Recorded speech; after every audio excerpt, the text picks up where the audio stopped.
नमस्कार, दिव्य ज्योति चैनल में आप सभी का हार्दिक स्वागत है। देवगुरु बृहस्पति के अश्लेषा नक्षत्र में गोचर पर वृश्चिक राशि पर इसका क्या प्रभाव पड़ेगा, आइए जानते हैं आचार्य कुसुम लता त्यागी जी से। नमस्कार मैम। नमस्कार। मेरे सभी प्यारे प्यारे वृश्चिक राशि वालों को मेरा प्यार भरा नमस्कार। आज हम जानते हैं कि देवगुरु बृहस्पति जो 2 जून से उच्च के चले आ रहे हैं सभी के जीवन में सुख सौभाग्य में वृद्धि कर रहे हैं, क्योंकि सुख सौभाग्य के संतान की वो कारक होते हैं और हर एक की कुंडली में उच्च के हैं। वो बात अलग है, किसी के किसी भाव में उच्च के हैं, किसी को थोड़ा ज्यादा लाभ दे रहे हैं, किसी को थोड़ा कम लाभ दे रहे हैं, लेकिन लाभ वो सबको दे रहे हैं। हाँ, बीच में वो अस्त के हो गए थे तो थोड़े उनके कारकत्व में उनके जो दे रहे थे वो फटाफट जल्दी जल्दी उसमें थोड़ी कमी आ गई थी, लेकिन अब वो 9 अगस्त से उच्च के हो गए हैं। वो 9 अगस्त से वो उदय हो गए हैं और अब वो 19 अगस्त से अब वो बुध के नक्षत्र, शनिदेव के नक्षत्र पुष्य से निकलकर बुध देव के नक्षत्र अश्लेषा में आ रहे हैं। तो अब उसका वृश्चिक राशि वालों आपके जीवन पर क्या प्रभाव पड़ेगा उसकी हम चर्चा करते हैं। सबसे पहले ये कुंडली का लग्न स्थान है। यहाँ पर अगर आपका 8 नंबर लिखा है तो ये 8 नंबर की राशि क्या कहलाती है? वृश्चिक राशि। जहाँ 8 नंबर होता है उसको हम वृश्चिक राशि बोलते हैं। लेकिन राशि वो तब बनती है चंद्र कुंडली में आपकी जब इसके साथ आपका चंद्रमा बैठा हो। वैसे सब राशियों को ऐसे बोला जाता है, जैसे इसको हम वृषभ राशि बोलेंगे, इसको मिथुन राशि बोलेंगे, लेकिन जब कुंडली देखते हैं तो उस हिसाब से देखते हैं जिस राशि पे आपका चंद्रमा होता है। तो ये आपकी वृषभ लग्न है और अगर आपकी कुंडली में कहीं पर भी किसी भी भाव में 8 नंबर की राशि के साथ चंद्रमा विराजमान है तो फिर आपकी वृश्चिक राशि होती है। तो फिर ये वीडियो आपके लिए है। तो सबसे पहले जानते हैं कि वृश्चिक राशि वाले लोग होते कैसे हैं। भाई, वृश्चिक राशि वाले जो हैं बहुत शार्प माइंड होते हैं। अब बिच्छू है, उनका चिन्ह जो है बिच्छू है, जल तत्व की राशि है, पाताल की राशि है और अचानक कुछ भी करने की राशि है। तो ये 8वीं राशि बहुत ही महत्वपूर्ण होती है जीवन में। 8वां भाव भी बहुत महत्वपूर्ण होता है। कब क्या सामने ला दे, क्या अच्छा क्या बुरा, इसका कुछ पता नहीं चलता है। तो उस तरह की ये राशि है। ये बहुत गोपनीय और रहस्यमयी राशि है। ये राशि वाले लोग जो हैं शांत होते हैं, क्योंकि जल में वो आराम से शांति से, या बिच्छू क्या है, छोटी छोटी कंदराओं में नीचे छिपके रहते हैं। इनको बाहर निकलना, ज्यादा हाईलाइट होना पसंद नहीं। हाँ, आपने देखा होगा बिच्छू ऐसे कहीं जल्दी से नहीं दिखते। जब आप कुछ खोदते वोदते हो कहीं नीचे से जमीन में से निकलते हैं, क्योंकि वो अपनी अलग सी दुनिया में रहते हैं। रहस्यमयी है तो रहस्यमयी दुनिया में रहते हैं। उनको अपने को ज्यादा शो ऑफ करना पसंद नहीं होता। वो जो भी कुछ है अपने अंदर सब समझते हैं और बहुत ही तेज दिमाग के होते हैं। सारे हर्डल ये पार कर लेते हैं इस राशि वाले, क्योंकि ये तो सबसे हर्डल वाली राशि है। सबसे खतरनाक घर तो यही है, अष्टम राशि। तो ये बड़ी से बड़ी मुसीबतों को, बड़े से बड़े चैलेंज को पार कर लेते हैं ये लोग। जीवन में झेलते भी बहुत कुछ हैं और बहुत सारे इनके जीवन में ट्रांसफॉर्मेशन आते हैं, क्योंकि राशि ही ट्रांसफॉर्मेशन की है, चेंज की राशि। तो अब चेंज का तो कुछ पता नहीं होता, अच्छे भी आते हैं बुरे भी आते हैं, लेकिन इस राशि वालों को कुछ ज्यादा ही चेंज झेलने पड़ते हैं जीवन में। होते स्वभाव से बहुत मधुर हैं, मीठा बोलते हैं, मीठा सुनते हैं। किसी को, बिच्छू का काम डंक मारना जरूर है, लेकिन ऐसे भी मतलब किसी को डंक नहीं मारते हैं। ये तो अपनी शांति से, अपनी शांत दुनिया में रहना पसंद करते हैं। हाँ, कोई इनको दबा दे, कुचलने की कोशिश करे तो भाई इनका, फिर तो इनकी मजबूरी है, तब ये अपना डंक मारते हैं। पर जब डंक मारते हैं तो ऐसा मारते हैं कि इंसान रोता रहता है। कि वो कहते हैं ना कि सांप से भी खतरनाक बिच्छू, कि सांप काटा तो सो जाता है और बिच्छू काटा रोता है। सांप काटा सोए और बिच्छू काटा रोए, तो तो इस तरह अगर कोई इनको परेशान करता है, इन लोगों को इनके जीवन में मुसीबतें खड़ी करता है, तो फिर ये डंक मारने से भी पीछे नहीं हटते। तो इस तरह के लोग होते हैं। अब देवगुरु बृहस्पति इनके भाग्य भाव के स्वामी बने हैं। भाग्य भाव के स्वामी नहीं बने हैं, भाग्य भाव में उच्च के आए हैं। तो भाग्य भाव में जब उच्च के आए हैं, अब तक तो पहले तो चल रहे थे अपने नक्षत्र पुनर्वसु में, वो भी बहुत बढ़िया नक्षत्र था। 12 साल बाद ये गुरु का जो इस नक्षत्र में आए हैं, ये सभी लोगों के लिए कमोवेश, किसी को कम, किसी को ज्यादा, किसी को, लेकिन सभी के जीवन में बहुत कुछ अच्छा करने के लिए ये गुरु आए हैं। और जिनके खासकर भाग्य स्थान में हैं या लग्न स्थान में आए हैं या केंद्र स्थान में आए हैं या पंचम में आए हैं, तो उनके लिए और बेटर फील कराने के लिए आए हैं। उनके सब जो काम 12 साल से रुके हुए थे उनको पूरा करने के लिए ये आए हैं। बीच में अस्त जरूर हो गए थे, लेकिन अब उदय भी हो गए हैं। अब ये शनि देव के नक्षत्र पुष्य में चल रहे थे। पुष्य नक्षत्र में भी देवगुरु बहुत अच्छा फल देते हैं। पुष्य नक्षत्र को बहुत पवित्र, सब नक्षत्रों का राजा माना जाता है। तो उसमें काम कर रहे हैं, बहुत अच्छा काम कर रहे हैं लोगों के लिए। भलाई का काम तो गुरु करते ही हैं। अब गुरु क्या है? ज्ञान है, धर्म है ना, विस्तार है, हमारा धन के कारक हैं, संतान के कारक हैं, शिक्षा के कारक हैं, विवाह के कारक हैं, और स्त्री की कुंडली में पति सुख के भी कारक हैं। यानी कि बहुत सारी चीजें केवल देव गुरु की कृपा मात्र से ही प्राप्त होती है। अब ये अगर केंद्र में है या उच्च के हैं तो ये अपना बहुत अच्छा फल देते हैं। बुरे स्वभाव में बैठे हैं तो भी उतना अच्छा फल ना नहीं दे पाए, लेकिन फिर भी बहुत कुछ बचाव ये इंसान की खराब परिस्थितियों से बचा देते हैं ये। तो अब ये आ गए हैं बुध देव के नक्षत्र अश्लेषा में। तो बुध देव के बारे में तो आप सभी जानते होंगे, मैं हर उसमें चर्चा करती रहती हूँ कि बुध देव क्या है? बुद्धि है और व्यापार के कारक हैं। व्यवहारिक राशि है बुद्धि, और विनम्र राशि है, चतुर राशि है, मतलब आमोद प्रमोद की राशि है। तो ये हंसते हंसते मुस्कुराते अपने वाणी के प्रभाव में लेके लोगों को और अपने काम निकलवा लेते हैं। मतलब किसी को नाराज नहीं करते। बुध का स्वभाव किसी को नाराज करना नहीं है। वो अपने बात ही इतने मीठे अंदाज में करते हैं। मतलब एक व्यापार की राशि होगी ना, कि इस तरह से अपने जो क्लाइंट हैं उनको खींचते हैं अपने आकर्षण के द्वारा। व्यापार करते नहीं है, लेकिन व्यापार की प्लानिंग, व्यापार में कैसे तरक्की, वो सब बुध की चतुराई की वजह से मिलती है। मैनेजमेंट इनको आता है। और ये जो है जितने भी बैंकिंग से संबंधित कार्य होते हैं, जो मतलब हिसाब किताब गुणा भाग से संबंधित कार्य होते हैं, हिसाब किताब के कारक हैं। ये बहुत अच्छा हिसाब किताब रखते हैं बुध। मैनेजमेंट बहुत अच्छा करते हैं। अब क्या होगा कि गुरु का ज्ञान और बुध देव की चतुराई, ये दोनों मिलके एक अच्छे तरीके से आपके सारे कार्य पूरे करवा देंगे। तो गुरु तो ज्ञान है, धर्म है, विस्तार है, धन है हमारा, और बुध बुद्धि है, प्लानिंग है, किसी काम को ठीक ढंग से करने की प्लानिंग। तो अब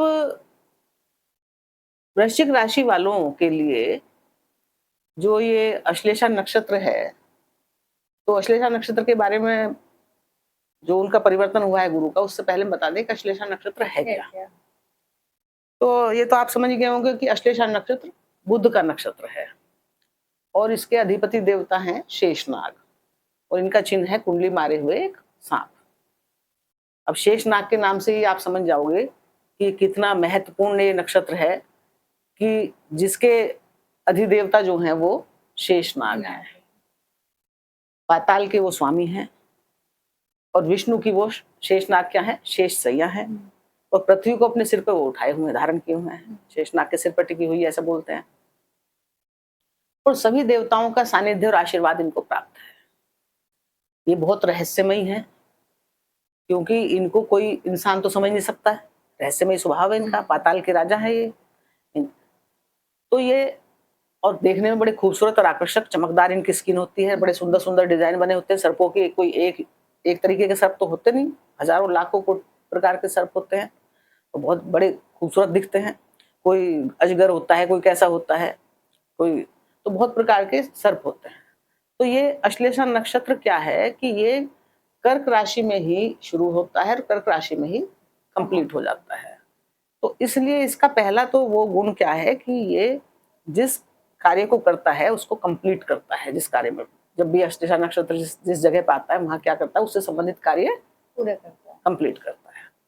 फिर सर्प का स्वभाव क्या होता है कि कैचुरी बदलना, यानी कि एक काम किया, वो कंप्लीट हो गया, फिर उसने कैचुरी बदल ली, फिर वो नए तरीके से नया काम आरंभ कर लिया। बार बार सर्प कैचुरी बदलता है, बार बार नए तरीके से नया काम स्टार्ट। यानी कि एक काम कंप्लीट करने के बाद में नया कार्य आपके स्टार्ट होते चले जाते हैं। जब कंप्लीट हो गया आप कुछ ना कुछ तो करोगे ना फिर उसके बाद। तो ये इतना दिमाग इसमें होता है कि देखो, रुके हुए सारे कार्य कंप्लीट करवाना और नए कार्यों की शुरुआत करवाना और उन कार्यों को ग्रोथ देना। क्योंकि सर्प का स्वभाव क्या है कि वो सीधा खड़ा भी हो जाता है, वैसे तो कुंडली मारे बैठा है। तो जब वो खड़ा होता है यानी कि सही मौका सही समय देखकर, वो बहुत होशियार होता है, तो उसका नक्षत्र अश्लेषा सर्प जो है वो सीधा खड़ा भी हो जाता है।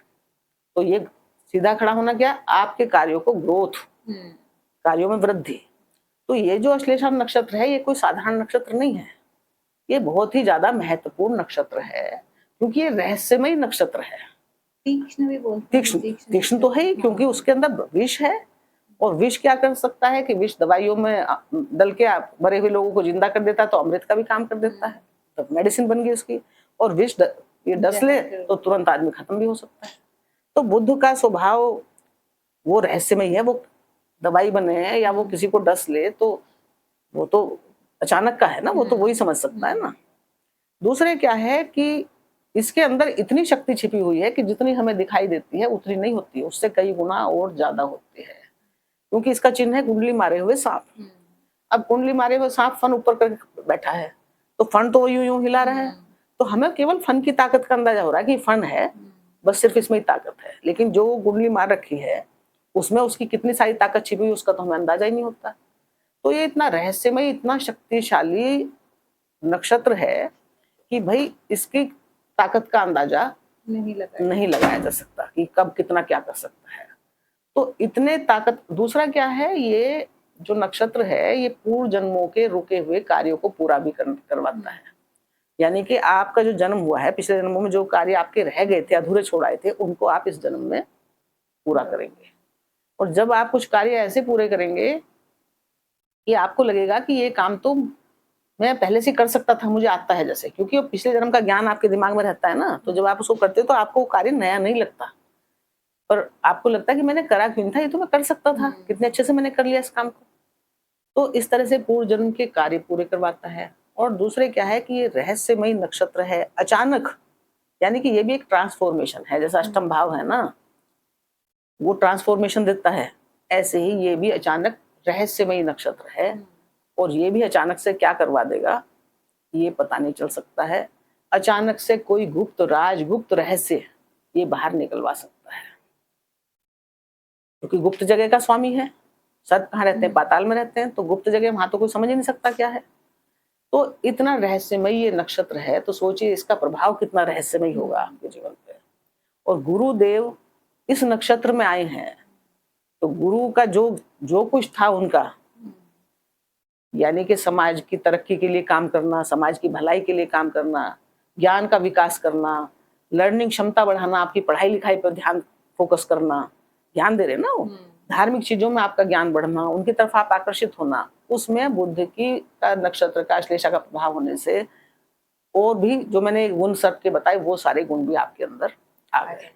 अब सर्प का स्वभाव क्या होता है, लिपटना, किसी चीज को अपने आगोश में ले लेना, यानी कि मैनिपुलेट करना, अपने प्रभाव में कर लेना। तो वो अब उस गुण से आपके अंदर ऐसे गुण भी आ जाएंगे कि आपकी वाणी में इतनी ताकत आ जाएगी, एक अलग सी विलक्षण बुद्धि नहीं आ जाती, जैसे कहते हैं विलक्षण बुद्धि, तो विलक्षण बुद्धि ऐसी होगी कि आप उससे मतलब किसी को भी चाहें तो मतलब अपनी वाणी के उससे बहुत सारे काम आप करवा सकते हैं। वाणी में इतनी पावर आपकी आ जाएगी, क्योंकि ज्ञान तो आपके अंदर है ही, और वाणी भी आपकी बहुत, अगर कोई बात आप कुछ कहने से शर्माते थे, हिचकते थे, अटकते थे, लेकिन अब आपके अंदर कुछ ऐसा वो आएगा कि आप चमत्कार सा होगा आपके अंदर कि आपकी वाणी अपने आप ही मुंह से ऐसे निकलेगी कि जो आपको भी लगेगा कि ऐसे तो मुझे कभी बोलना ही नहीं, आज मैंने कैसे बोल दिया इस तरह से। तो ये जो 74 डेज हैं ये बहुत ही चमत्कारिक है, बहुत ही रहस्यमय है, और बहुत ये वृश्चिक राशि वालों को बहुत ही अच्छे और चमत्कारी रहस्यमय प्रभाव देने वाले हैं। वृश्चिक राशि जल तत्व की राशि है। अब ये नक्षत्र भी पाताल का है और राशि भी पाताल की है, तो इनमें आपस में भी एक बहुत बड़ा मैच है एक तरह से एक दूसरे के प्रति। दूसरा, वृश्चिक राशि में ये भाग्य स्थान में गुरु उच्च के हुए हैं। अब वृश्चिक राशि वालों के लिए तो ये तो बहुत ही बढ़िया है कि देव गुरु जैसे, भाग्य के देवता तो गुरु वैसे ही होते हैं, संतान के कारक हैं, विद्या बुद्धि के कारक हैं, धन के कारक हैं, धर्म के कारक हैं, और बहुत सारे ज्ञान के कारक हैं, मतलब नया ज्ञान सीखना और पुराना ज्ञान भी उसमें जोड़ देना। तो भाग्य में वो आ गए हैं, तो सोचो अब आपका भाग्य इस समय कितना बढ़ा चढ़ा होगा। और बुध जो है वो आपकी कुंडली में 2 भावों के स्वामी बने जिनके नक्षत्र में आए हैं। एक तो ये 3 नंबर की राशि है, अष्टम भाव की राशि में पड़ी है आपकी, और 6 नंबर राशि आपके लाभ भाव में पड़ी है। अब अष्टम भाव के नक्षत्र में, अष्टम भाव क्या है? रहस्यमयी है। अष्टम भाव की राशि के रहस्यमयी राशि में, भाव में, और रहस्यमयी नक्षत्र का आना देवगुरु के यहाँ, तो बहुत सारे रहस्य खोलेगा ही खोलेगा। ट्रांसफॉर्मेशन का भाव है तो ट्रांसफॉर्मेशन होगा। तो इस तरह से ये बहुत ही एक अलग किस्म का एक विलक्षण मेल है गुरु का और बुध का, गुरु का बुध के अश्लेषा नक्षत्र में जाना। तो गुरु बुध के नक्षत्र से लाभ भाव से जुड़ गए और अचानक के भाव से जुड़ गए, और ये 2 भावों के स्वामी हैं गुरु। 2 राशियों के स्वामी होते हैं ना, एक तो इनकी राशि होती है धनु और एक होती है मीन। और धनु राशि है आपके धन भाव में और मीन राशि है आपके भाग्य भाव में। तो वृश्चिक राशि वालों के लिए या वृश्चिक लग्न वालों के लिए 2 विशेष महत्वपूर्ण भाव के स्वामी होकर गुरु उच्च के हुए हैं भाग्य भाव में और आ गए हैं बुध के अश्लेषा नक्षत्र में। अब फायदा आपके ऊपर है, कैसे उठाओगे, किस तरह से अपनी बुद्धि का और अपने ज्ञान का इस्तेमाल करोगे, वो आपके ऊपर है। तो ये अब जब गुरु यहाँ बैठेंगे तो ये इनकी जो सोच होगी वो कहाँ से जुड़ेगी। गुरु भाग्य भाव में बैठ के इनका जो फोकस होगा वो कहाँ होगा। इनका फोकस एक तो होगा धन भाव, परिवार भाव पे, यानी कि धन कैसे कमाया जाए। कोई जॉब नहीं है तो जॉब कैसे ली जाए, कार्य व्यापार है तो उसको कैसे बढ़ाया जाए, है ना। और जॉब है तो उसमें तरक्की या प्रमोशन कैसे लिया जाए, मैं कितनी मेहनत करूं, क्या करूं, किस तरह से करूं जो सबको मेरा कार्य नजर आए। या कोई एग्जाम देना है, परीक्षा देना है तो किस तरह से दूं कि मैं उसमें सफल हो जाऊं और मुझे मेरे धन आने के रास्ते खुल जाएं। तो एक तो आपका फोकस कहाँ रहेगा, धन भाव पे। और ये भाव किसका है, वाणी का भी है। वाणी कुटुंब मुख का भाव है। तो वाणी तो अब आपकी गुरु के ज्ञान की वाणी है और बुध की बुद्धि उसमें जुड़ गई। तो आपके धन कमाने के जो स्रोत खुलेंगे वो ज्ञान के दम पर और बुद्धि के दम पर। यानी कि अगर आप व्यापार कर रहे हैं या कोई जॉब कर रहे हैं तो दोनों में आपका फोकस रहेगा धन प्राप्त करने का, और आप खूब धन प्राप्त करेंगे। आपके धन कमाने के रास्ते खुलेंगे क्योंकि देवगुरु बृहस्पति आपके भाग्य भाव में उच्च के हैं और 31 अक्टूबर तक उच्च के रहेंगे और 31 अक्टूबर तक अब वो अश्लेषा नक्षत्र में रहेंगे। अश्लेषा नक्षत्र मैंने बताया कि भाई कार्यों को, पुराने जो कार्य हैं उनको कंप्लीट करवाना, क्योंकि ये कि उसी नक्षत्र में कंप्लीट हो गए, अश्लेषा में ही, मकर इसमें कर्क राशि में। और जैसे सर्प कैंचुली बदलता है तो ये नए कार्य तुरंत खोल देते हैं। तो एक कार्य को कंप्लीट कराना, दूसरे के लिए रास्ते खोल देना और कार्य में वृद्धि देना। क्योंकि सर्प जब सही सिचुएशन देखता है, सही मौका देखता है तो सीधा खड़ा भी हो जाता है। तो कार्यों में ग्रोथ देना। तो इस समय जो कार्य आप करेंगे उसमें भाग्य आपका साथ दे ही रहा पूरा। तो आपके कार्य, जो पुराने जितने भी कार्य थे, धन से संबंधित, परिवार से संबंधित, कुटुंब से संबंधित, वो और लाभ से संबंधित, संतान से संबंधित, उन सब कार्यों को, जो पुराने काम रुके हुए थे पेंडिंग, वो तो पूरे हो जाएंगे। साथ ही कुछ नए काम शुरू हो जाएंगे और उनसे संबंधित ग्रोथ आपको देखने को मिलेगी। और अचानक से आपको कुछ ऐसे धन के लाभ मिलेंगे जो आपने पहले नहीं सोचा था। अब बताओ क्यों मिलेंगे अचानक से धन के लाभ? वो इसलिए मिलेंगे वृश्चिक राशि वालों कि ये धन भाव की राशि के मालिक हैं गुरु, बैठे कहाँ हैं, भाग्य में। और जिस नक्षत्र में बैठे हैं उसके नक्षत्र के स्वामी कौन है, बुध। अब बुध लाभ के मालिक बने हैं और अष्टम के, अचानक के मालिक बने। यानी कि गुरु का संबंध कहाँ से बना? एक तो धन भाव से बन गया, जुड़ गया, दूसरा अचानक से जुड़ गया और लाभ से जुड़ गया। जब लाभ और धन दोनों जुड़ गए आपस में और अचानक से मिल गए, तो इसका मतलब ये है कि अचानक से कोई आपको धन से संबंधित ऐसा लाभ हो सकता है जो आपको पहले पता नहीं था या आपने सोचा नहीं था कि ऐसा हो जाएगा। तो इस तरह के लाभ आपको मिल सकते हैं। लाभ भाव में क्या है कि बड़े भाई बहन का भी होता है, ये इच्छा आकांक्षाओं की पूर्ति तो है ही है, और आपके सोशल स्टेटस का होता है, और ये मित्र मंडली का भी होता है। तो हो सकता है आपको अपने मित्रों से कोई लाभ मिल जाए, बड़े भाई बहनों से कोई लाभ मिल जाए, समाज में कोई आपकी प्रतिष्ठा बढ़ जाए, उससे भी लाभ मिल जाए, ये भी एक प्रकार का लाभ है। और क्योंकि अचानक से जोड़ता है, ये हमारी पुश्तैनी जमीन जायदाद का भी होता है। पुश्तैनी धन का मतलब पैतृक संपत्ति का, तो वो अब जो आपको मिलने की उम्मीद नहीं थी, आप वो अचानक से मिल जाए आपको। या आपका कोई पैसा कहीं अटका हुआ था, चाहे किसी भी सरकारी पैसा अटका हो या कोई आपका कहीं भी जॉब से संबंधित कुछ भी जिसका अब आपने उम्मीद छोड़ दी थी कब मिलेगा, वो अटका हुआ रुका हुआ धन अचानक से आपको मिल जाएगा इस दौरान। तो ये स्थिति तो बहुत बढ़िया है, क्योंकि लाभ का धन का अचानक से संबंध जुड़ गया, और गुरु का जो है संबंध इस राशि से भी है, संतान की राशि से। यानी कि आपको लाभ कहाँ कहाँ से हो सकता है? संतान से भी लाभ हो सकता है, संतान की तरक्की हो सकती है, उससे लाभ हो। भाई संतान की तरक्की हो रही है, चाहे संतान हमें पैसे भी ना दे रहे हो, तो वो भी तो हमें लाभ ही है, क्योंकि हमारी इच्छा तो यही रहती है ना कि हमारे बच्चे खूब बड़े हो जाएं, खूब तरक्की करें, स्वस्थ रहें, है ना, और उनको कोई जीवन में दिक्कत ना हो। तो जब हमारे बच्चे तरक्की करते, चाहे वो हमें कुछ ना दें, तो भी हम फूले नहीं समाते, तो भी हम उसको अपनी ही तरक्की समझते हैं। जब हमारे बच्चे तरक्की करते हैं तो हमें लगता है कि वो हमारी ही तरक्की हुई है, हमारा ही प्रमोशन हुआ है। तो उस तरह का लाभ, और वो धन भी दे सकते हैं, बच्चे आपके धन भी दे सकते हैं, यानी कि बच्चों की तरफ से आपको बहुत मान सम्मान बढ़ सकता है, बच्चे आपका बहुत मान सम्मान बढ़ा सकते हैं। तो इस तरह का आपको धन लाभ हो सकता है। अब ये जो है भाग्य तो आपका जुड़ ही गया है इन सब लाभ से, और धर्म जुड़ गया है, ज्ञान जुड़ गया है। तो गुरु कहाँ बैठे हैं? धर्म के स्थान में, ज्ञान के स्थान में, लंबी यात्राओं के स्थान में, और उच्च शिक्षा के स्थान में।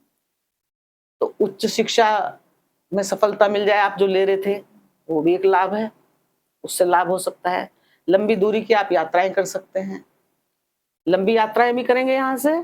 और ये जो है, ये सप्तम भाव, गुरु से सप्तम भाव आया ना, तो ये छोटी यात्राओं का गुरु कहाँ बैठ के यहाँ देख रहे हैं, सीधी दृष्टि से कहाँ देख रहे हैं? पराक्रम भाव। तो गुरु की दृष्टि में होता है अमृत। जब गुरु सीधी दृष्टि से वहां देख रहे हैं, तो वो हमारे पराक्रम का है, हमारे कम्युनिकेशन का है, हमारी स्किल का है, हमारी हॉबी का है, हमारा कुछ सीखने का है, लर्न करने का। तो इस समय आप कुछ भी नया सीख सकते हैं, क्योंकि गुरु तो ज्ञान है, वो तो कहते हैं सीखो और सिखाओ। जो ज्ञान आपके पास है, आप ज्यादा से ज्यादा ज्ञान अर्जित करो, पढ़ो, बुक्स पढ़ो और लोगों में बांटो। तो गुरु तो ज्ञान दे ही रहे हैं, अब बुद्धि भी उसमें ऐड होगी। बुद्ध भी चाहते हैं कि पढ़े लिखे और अच्छी तरह से, मतलब गहराई से, ये जो नक्षत्र है क्या है? गहराई से, पाताल का है ना, तो गहराई से सोचना समझना कि आप जो भी पढ़ाई लिखाई कर रहे हैं या जिस क्षेत्र में काम कर रहे हैं, उसमें आप इतनी गहराई से सोचेंगे उस बात को और इतने ढंग से उसको समझेंगे कि तभी तो आपको कामयाबी मिलेगी। इतनी आपका ज्ञान मतलब एक तरह से अलौकिक हो जाएगा अश्लेषा नक्षत्र में। आप उन चीजों की तह तक जाएंगे, हर चीज की तह तक जाएंगे। जैसे वो नहीं होते, खुफिया विभाग के लोग होते हैं, हर चीज की तह तक जाते हैं, पुलिस वाले भी तह तक जाते हैं। तो अब आपकी बुद्धि एक गहराई तक, एक तह तक सोचने वाली होगी, और ये भाव भी गहराई का ही है। तो अगर आप किसी ऑकल्ट, ये किसका है? ऑकल्ट का है, अचानक का है, पीएचडी का है, रिसर्च का है, और वास्तु, ज्योतिष और ये हस्त विज्ञान, हस्तरेखा विज्ञान, इन सब से जुड़ा है। तो ऐसे रहस्यमय नक्षत्र में जब गुरु आएंगे और यहाँ से ज्ञान दे रहे हैं, तो जिन लोगों का की जो रुचि है ना इन चीजों में, रिसर्च में रुचि है, या कोई ऐसी स्पिरिचुअल साइंस में रुचि है, या ऐसी गोपनीय संस्थाओं कार्यों में रुचि है, जैसे मैंने बताया ना, रॉ वगैरह के गोपनीय जो छिप के काम करने वाले लोग होते हैं, जो समाज को नहीं पता होता। तो इस समय अगर आप उनमें काम करना चाहते हैं तो आपका ज्ञान बहुत तेजी से चलेगा, आप उनको समझेंगे, उन विषयों को बहुत गहराई से समझेंगे। और अगर आप ऑलरेडी उसमें काम कर रहे हैं तो आपको और उसको आगे बढ़ाएंगे, और आपको इन क्षेत्रों में जो लोग काम कर रहे हैं उनको बहुत तरक्की ये गुरु देने वाले हैं 74 डेज में, क्योंकि ये अचानक से जुड़ गए। और ये अचानक के गोपनीय रहस्य वाला भाव है, गुप्त विद्याओं वाला भाव है। तो गुप्त विद्याओं को सीखने में इस समय वृश्चिक राशि वालों आपका ध्यान रहेगा। आप भी चाहेंगे कुछ, मतलब आपका रहस्यमय बुद्धि इस जगह ज्यादा गहराई से चलेगी कि मैं भी सीखूं, कुछ मैं भी करूं। आपको सीखेंगे, और अगर आप सीख चुके हैं तो उससे फायदा भी उठाएंगे। तो इस तरह से आपको ये अचानक से लाभ प्राप्त होगा। अब देवगुरु की होती हैं 3 दृष्टियां। पहली 5वीं दृष्टि होती है जो बुद्धि की दृष्टि होती है। दूसरी 7वीं दृष्टि होती है जो बैलेंस की दृष्टि होती है। और 9वीं दृष्टि जो है वो उनकी बहुत ही अच्छी होती है, जो क्या होती है, ज्ञान की दृष्टि होती है, भाग्य की दृष्टि होती है, विस्तार की दृष्टि होती है। तो जब गुरु पंचम भाव से कहाँ देखेंगे, स्वयं लग्न को, 1 2 3 4 5। अब लग्न में कौन सी राशि है, वृश्चिक। और गुरु और वृश्चिक राशि मंगल, मंगल और गुरु की आपस में क्या है, परम मित्रता। अब परम मित्रता है, और गुरु तो शत्रु को भी जो है अगर दृष्टि डाल रहा है तो वहां भी फायदे करवाते हैं। गुरु के मन में भेदभाव नहीं होता है, उनकी दृष्टि में अमृत है, वो जहां भी जाएंगे वो अमृत का ही काम करेगी उनकी दृष्टि। अब इनकी दृष्टि, पहली दृष्टि तो वृश्चिक राशि पे, परम मित्र की राशि पे चली गई। रहस्यमयी राशि है ये भी, रहस्यमयी नक्षत्र में इस समय गुरु है। तो सोचिए कि आपका ज्ञान और बुद्धि इस समय क्या क्या नहीं सीख सकती। आप जो भी सीखना, लर्न करना चाहते हैं, कोई ज्ञान बढ़ाना चाहते हैं, मैंने जो बताया, इस तरह की जो आप विद्या बुद्धि अर्जित करना चाहते हैं, जो गोपनीय है, जो स्पिरिचुअल साइंस है, जो रिसर्च आप कर रहे हैं किसी भी चीज में, अगर आप कोई साइंटिस्ट बनना चाहते हो तो इस समय आपका ज्ञान बहुत तह तक जाएगा। आप जिस रिसर्च में जुटे हुए हैं उस रिसर्च को आप करके मानेंगे 74 डेज में। तो आपका ये, आप स्वयं है, आपका व्यक्तित्व है, आपकी पर्सनैलिटी है। तो आपकी पर्सनैलिटी में गुरु का ज्ञान तो दिखाई देगा ही, गुरु का प्रभाव दिखाई देगा, और ये अश्लेषा नक्षत्र वाले सारे गुण भी आपके अंदर आ जाएंगे। क्योंकि अश्लेषा नक्षत्र के वो आपके ऊपर है कि आप अच्छे गुण लें या बुरे गुण लें। देखो, सर्प में सारे अच्छे गुण तो होते नहीं है, हर चीज के साइड इफेक्ट भी होते हैं। कुछ एक पक्ष अच्छा होता है तो एक पक्ष, जैसे दिन में उजाला पक्ष है तो रात को अंधेरा भी हमें देखना पड़ता है। तो ये आपके ऊपर है कि आप क्या लेना चाहते हैं, क्योंकि इसके कुछ नेगेटिव पक्ष भी हैं। जैसे जहरीला, मतलब किसी के प्रति संशय रखना, बदला लेने की भावना, सत में बदला लेने की भावना बहुत ज्यादा होती है। अब दूसरे के ऊपर विश्वास न करना, अपने गुप्त रहस्यों को ज्यादा संभाल के रखना, अपनों को भी नहीं बताना। तो उससे भी कई बार तो नहीं बताना चाहिए, पर कई बार क्या होता है, बताने से कुछ फायदा भी हो जाता है। पर अगर इस नक्षत्र में है तो बताना चाहता ही नहीं है आदमी। अपनों पे शक करना, क्रोध है, क्रोध में अपनों का ही नुकसान कर देना। तो ये तो आपको सोचना है, क्योंकि इसका ये साइड इफेक्ट भी है। पर अगर आप इसके अच्छे गुण लेते हैं तो जैसे सर्प का स्वभाव है लिपटना, यानी कि वाणी जो है प्रभावशील हो जाना। लिपटना मतलब किसी को भी, सामने वाले को अपने प्रभाव में आप अपनी वाणी से ले सकते हैं। और साथ में गुरु भी है, गुरु का ज्ञान हो गया और वाणी आपकी इतनी बढ़िया होगी, गुरु की भी वाणी कोई कम अच्छी नहीं होती। तो आपका व्यक्तित्व परम प्रभावशाली है। आप इस समय जो चाहें वो काम कर सकते हैं, जो चाहें वो सीख सकते हैं। बस जरूरत है आपको अपनी इस एनर्जी की अच्छी जगह लगाने की, क्योंकि ज्ञान तो आपके अंदर है ही, बुद्धि भी इस तरह की होगी, तो रिसर्च बुद्धि है। तो आप अपने अगर ज्ञान को रिसर्च वर्क पे लगाएंगे, सूक्ष्मता के कार्यों को करने में लगाएंगे, तो आप कुछ सीखने में नया लगाएंगे, तो आपके लिए बहुत बढ़िया है। या अपने कार्य जो भी आप कर रहे हैं, वर्क क्षेत्र, अपने ज्ञान को वहां लगाएंगे तो आप उससे भी फायदे उठा पाएंगे। फायदा तो आप उठाएंगे, मतलब सभी उठाएंगे। लेकिन क्या है, इस नक्षत्र का क्या है कि मैनिपुलेट कर सकता है, लेकिन संभलना यह है कि ऐसा भी तो नहीं होना चाहिए कि हम अगर ऐसा कर सकते हैं तो दूसरे किसी का ना, मतलब वो नहीं, किसी का नुकसान नहीं होना चाहिए, जिससे मन में गिल्टी हो कि भाई हमारे उसमें हमने उसको कर लिया, वो फंस गया। कुछ लोग ऐसा भी तो करेंगे ना, सब तरह के लोग होते हैं। हाँ, तो सारे वृश्चिक राशि वाले एक से नहीं होते, सबके ग्रह अलग अलग हैं, सब अलग तरह की नेचर का प्रभाव होता है लग्न पर जैसे जैसे है। लेकिन ये क्योंकि ऐसा भी कर सकते हैं, सर्प के स्वभाव मैंने बताया ना 2 तरह के, तो उसमें क्या है कि सर्प भगवान के नजदीक रहते हैं। तो जितना आप ईश्वर से जुड़े रहेंगे, गुरुओं का सम्मान करते रहेंगे, अपने बड़े लोगों का सम्मान करते रहेंगे, तो इस नक्षत्र के साइड इफेक्ट आपको नहीं मिलेंगे। फिर आप अच्छा कर पाएंगे, अपने ध्यान को केंद्रित कर पाएंगे और बारीक से बारीक किसी भी कार्य की बारीकी भी आप देख पाएंगे, चाहे वो व्यापार क्षेत्र है तो आप बारीकी से निरीक्षण करेंगे कि कहाँ क्या कमी थी, मैं क्या करूं। जॉब का काम है, आप जॉब कर रहे हैं कार्य क्षेत्र पे, तो वहां अपने वर्क को बहुत इतने अच्छे ढंग से करेंगे कि उसका भी आपको बहुत फायदा मिलेगा। भाग्य में है तो कार्य क्षेत्र में बढ़िया आप कर सकते हैं अपना कुछ भी। इंटरव्यू दे रहे हैं किसी के लिए तो इंटरव्यू बहुत अच्छा दे सकते हैं इस समय पर। तो इस तरह से जो है आपका जो है व्यक्तित्व बहुत प्रभावशाली हो जाएगा। लेकिन क्या होता है, जब गुरु में कई बार बहुत ज्ञान होता है, अश्लेषा नक्षत्र में भी आ गए हैं, तो कई बार ना घमंड और अहंकार भी आ जाता है। ऐसा लगने लगता है कि हमें ही सब कुछ आता है, हम कुछ भी कर सकते हैं और सामने वाले को कुछ नहीं आता है। तो आपको उससे बचना है। और जब ऐसा होता है तो क्या है कि आप कहाँ बैठे हैं, ये भी पिता का स्थान है, धर्म गुरुओं का स्थान है। तो कई बार क्या होता है, बड़े लोगों के सम्मान में जब अहंकार आ जाता है तो क्या होता है, बड़े लोगों के सम्मान, माता पिता के सम्मान में, गुरुओं के सम्मान में हमारे मन में कमी आ जाती है। तो ऐसा नहीं करना है। आपको माता पिता से अपने संबंध अच्छे से बना के रखने हैं। दूसरा क्या है, इनकी 7वीं दृष्टि कहाँ जा रही है, भाई बहन, छोटे भाई बहनों के स्थान पे। तो ये तो लंबी यात्रा तो यहाँ से करवाएंगे ही करवाएंगे। उच्च शिक्षा के लिए भी आप लंबी यात्रा के लिए जा सकते हैं, अपने बच्चों की शिक्षा से संबंधित बच्चों के लिए भी आप यात्रा के लिए जा सकते हैं, या मनोरंजन के लिए भी आप बड़ी लंबी यात्राएं कर सकते हैं, अपनी ज्ञान प्राप्ति के लिए आप जा सकते हैं। अब ये छोटी दूरी की यात्राओं का है। जब गुरु की 7वीं दृष्टि यहाँ जाएगी तो ये हॉबी का है, और जो स्किल है हमारी, और वाणी की चतुराई, तो वाणी की दक्षता तो है, कम्युनिकेशन का तो है ही।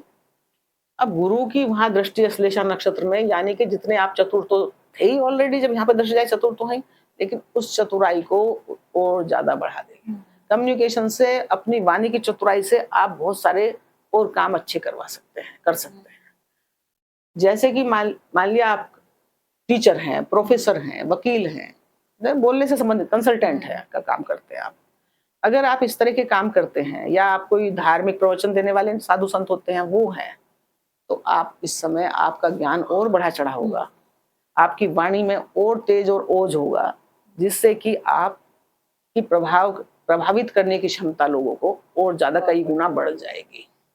मैंने बताया ना, सर्प की शक्ति जितना फन से दिखती है केवल उतनी नहीं है, उसकी शक्ति को हम समझ नहीं सकते हैं।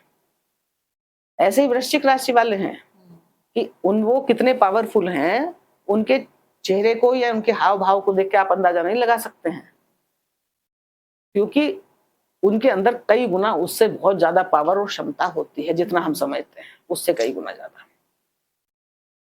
तो छोटे बहन भाइयों के साथ भी मतलब उनसे संबंध अच्छे रखें, और वैसे तो संबंध अच्छे ही होंगे, क्योंकि इस समय आप ज्ञान है और बुद्धि है तो संबंध क्यों बिगाड़ेंगे। सोचने की बात तो ये है। हाँ, फालतू में क्रोध आ जाए, शक बहुत करता है ना सर्प का जो ये नक्षत्र अश्लेषा, ये शक की मिजाज बनाता है, तो शक के चक्कर में आपको क्रोध आ सकता है, क्रोध बहुत तेज आ जाता है। जब सांप को क्रोध आता है तो बदला लिए बिना मानता नहीं है। हाँ, तो वो उससे आपको बचना है। अपने छोटे भाई बहन हैं, अपने अड़ोसी पड़ोसी हैं, उनसे रिलेशन आप अच्छा बना के रखना है। और वैसे भी अब तो अश्लेषा नक्षत्र में आपकी वाणी ही इतनी प्रभावशाली हो जाएगी कि आप अपने ज्ञान से, अपनी वाणी के प्रभाव से लोगों को अपने सपोर्ट में ला सकते हैं, अपने सारे कार्यों को अपने सपोर्ट में कर लेंगे। अब क्या होगा कि जितने भी इस नक्षत्र का क्या प्रभाव है, एक तो मैंने बताया कार्यों को कंप्लीट करना। आप जो भी कार्य कर रहे थे, चाहे आपने कोई फैक्ट्री लगा रखी थी, चाहे आपका कोई और तरह का काम था, बिजनेस था, या आपकी जॉब थी, उसमें जो भी आप जिस पोस्ट पे थे, वो कार्य आपके जो नहीं कर पा रहे थे इतने दिनों से, क्योंकि गुरु अस्त हो गए थे बीच में, फिर 9 तारीख को गुरु भी उदय हो गए अब तो उन रुके वो कार्यों को ये अश्लेषा नक्षत्र में आके कंप्लीट करेंगे। क्योंकि मैंने बताया ना कि अश्लेषा नक्षत्र कर्क राशि में ही कंप्लीट होता है, कर्क राशि में शुरू होता है और उसी में कंप्लीट हो जाता है। तो सबसे पहले ये दिखाता है कार्यों को कंप्लीट करना। और फिर सर्प का स्वभाव होता है कैचुली बदलना। तो जैसे एक कार्य कंप्लीट होता है तो सर्प जब अपना कोई उसका जो टाइम पीरियड होता है वो कंप्लीट कर लेता है तो वो फिर कैचुली बदलता है, यानी कि फिर तुरंत ही नए कार्यों को शुरुआत कर देना। और उसके बाद क्या है, कार्यों में ग्रोथ देना, कि सर्प जब उचित समय देखता है तो वो खड़ा भी हो जाता है सीधा, यानी कि तरक्की, ग्रोथ। तो ये जो नक्षत्र में जो परिवर्तन है ये कोई साधारण परिवर्तन नहीं है, ये बहुत खास परिवर्तन है। ये आपके जीवन में क्या क्या कर सकता है ये आप भी नहीं समझ सकते, क्योंकि रहस्यमय है ना। तो इस तरह छोटी यात्राओं से आपको फायदा होगा, क्योंकि अष्टम भाव भी जुड़ा हुआ है, लंबी यात्राओं से भी आपको फायदा होगा। और अब इनकी जो 9वीं दृष्टि जाएगी संतान पर, वो जाएगी संतान पर। यहाँ ये इनकी अपनी राशि है और संतान भाव है, एजुकेशन का भाव है, रिलेशनशिप का भाव है, क्रिएटिविटी का भाव है, और अचानक से धन लाभ, शेयर सट्टा का भी ये लाभ है। अब ये गुरु की सिद्धि 9वीं दृष्टि यहाँ जा रही है, तो जो लोग शेयर बाजार में काम करते हैं, जिनका यही बिजनेस है, तो उनको इस समय फायदा हो सकता है, क्योंकि उनकी बुद्धि दिमाग बहुत तेज रहेंगे ना इस वक्त। वो गहराई से चीजों को सोच पाएंगे, क्योंकि ये नक्षत्र क्या है, गहराई से समझने बूझने का, हर क्षेत्र की गहराई में जाने का। संतान से आपको बहुत लाभ हो सकता है, संतान की ग्रोथ हो सकती है, ग्रोथ मतलब कामों से संबंधित उसके, संतान की तरक्की की हो सकती है। संतान, अगर आप इच्छुक हैं संतान के, तो संतान के भाव को देख लें तो संतान प्राप्ति के का समय बन रहा है। पुराने रिलेशन अगर आपके खराब चल रहे थे, उनको गुरु ठीक करवा देंगे इस समय पे, क्योंकि अश्लेषा नक्षत्र में है। अब आप साम दान दंड भेद सब कुछ आप अपना लेंगे, क्योंकि आपके अंदर दिमाग ही कुछ और तरह का हो जाएगा। ज्ञान तो है ही है, लेकिन बुद्धि और प्रखर हो जाएगी, तो आप किसी भी तरीके से अपने काम निकलवा लेंगे।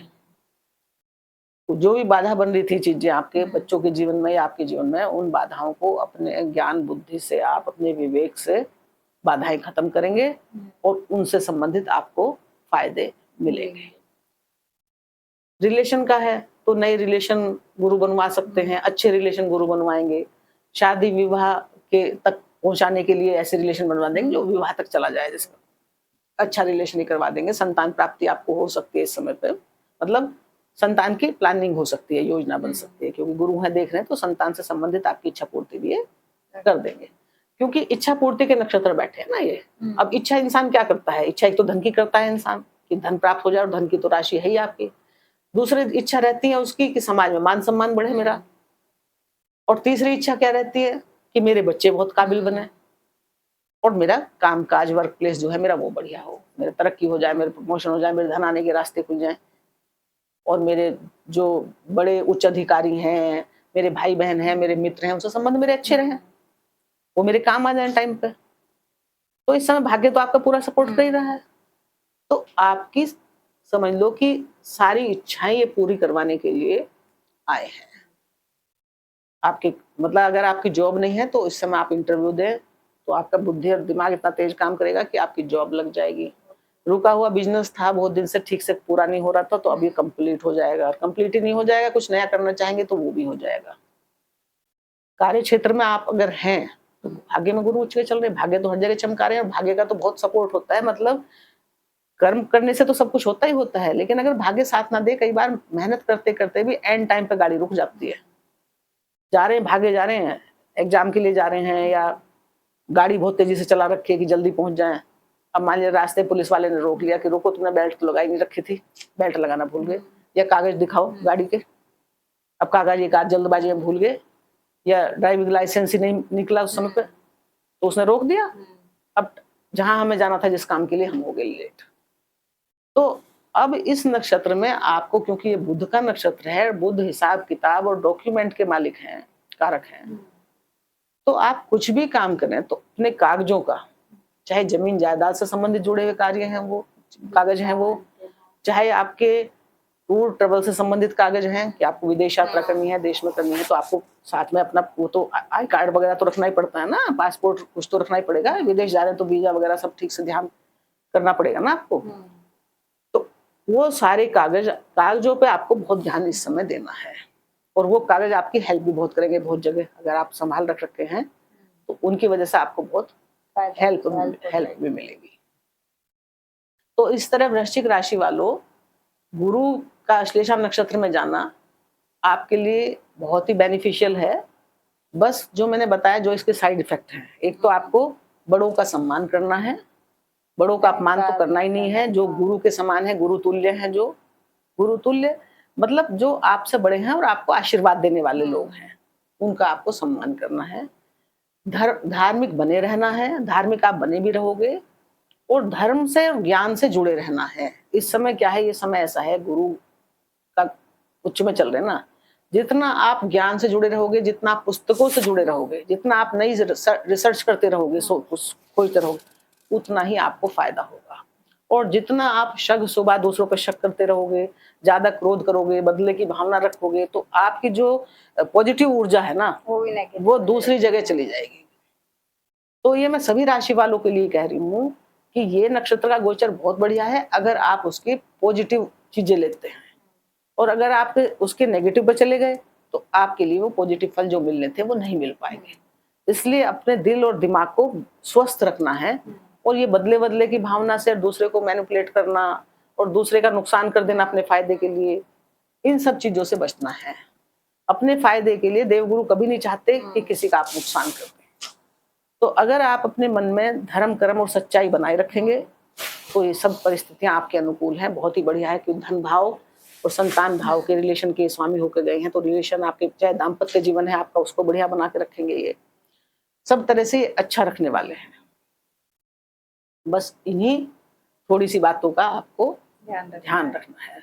कुछ ना कुछ लर्निंग तो आपको करते रहना है, और दूसरों की हेल्प भी करना है। ऐसा नहीं कि ज्ञान आ रहा है, हम खूब पढ़े लिखे हैं, हमारे पास टाइम भी है, कोई पूछे भैया मुझे थोड़ा सा कुछ बता दो, समझा दो, बच्चा आ गया तो बोल देते हैं कि नहीं भी टाइम नहीं है, मैं कैसे बताऊं। तो एक निस्वार्थ भाव से दूसरों की मदद करना। सेवा से मतलब ये नहीं है कि हम किसी के पैर दबा रहे हैं, मतलब ज्ञान से संबंधित किसी भी तरह से उनका फायदा नहीं उठाना है, लोगों को फायदा पहुंचाना है। और इस समय बस इस बात से सावधान आपको रहना है कि ये बहुत बड़ा ट्रांसफॉर्मेशन भी आपके जीवन में आ सकता है अलग अलग क्षेत्रों में, क्योंकि ट्रांसफॉर्मेशन का तो नक्षत्र में गए हैं, और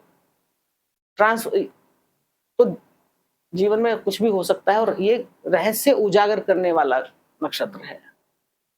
तो जो बड़े बड़े उच्च पदों पर हैं, या कुछ भी ऐसा काम जिसने गलत किया है, उनके भी रहस्य सामने आ सकते हैं, या कुछ और दूसरे तरह के भी रहस्य, मतलब कुछ ऐसे रहस्य जो आप नहीं जानते थे वो सामने आ सकते हैं। और आपसे संबंधित रहस्य भी जो आप बहुत दिनों से गोपनीय छिपा के चल रहे थे वो भी खुल सकते हैं। तो आपको संभल के रहने की, सावधान रहने की जरूरत है। बस ईश्वर आपको सब कुछ अच्छा दे, सद्बुद्धि दे, और सही ढंग से आप अपने कार्य करते रहें। संतान से आपको लाभ होगा, धन से आपको लाभ होगा, कार्य क्षेत्र से आपको लाभ होगा, भाग्य आपका साथ दे रहे, देवगुरु बृहस्पति भाग्य में बैठ के आपका भाग्य चमका रहे, इससे ज्यादा अच्छा और क्या होगा। और हमारी शुभकामनाएं आपके साथ हैं कि आप हमेशा भाग्यशाली बने रहो, आपको भाग्य से सब सुख सुविधाएं प्राप्त हो। इन्हीं शुभकामनाओं के साथ आपको वृश्चिक राशि वालों नमस्कार। बहुत बहुत धन्यवाद।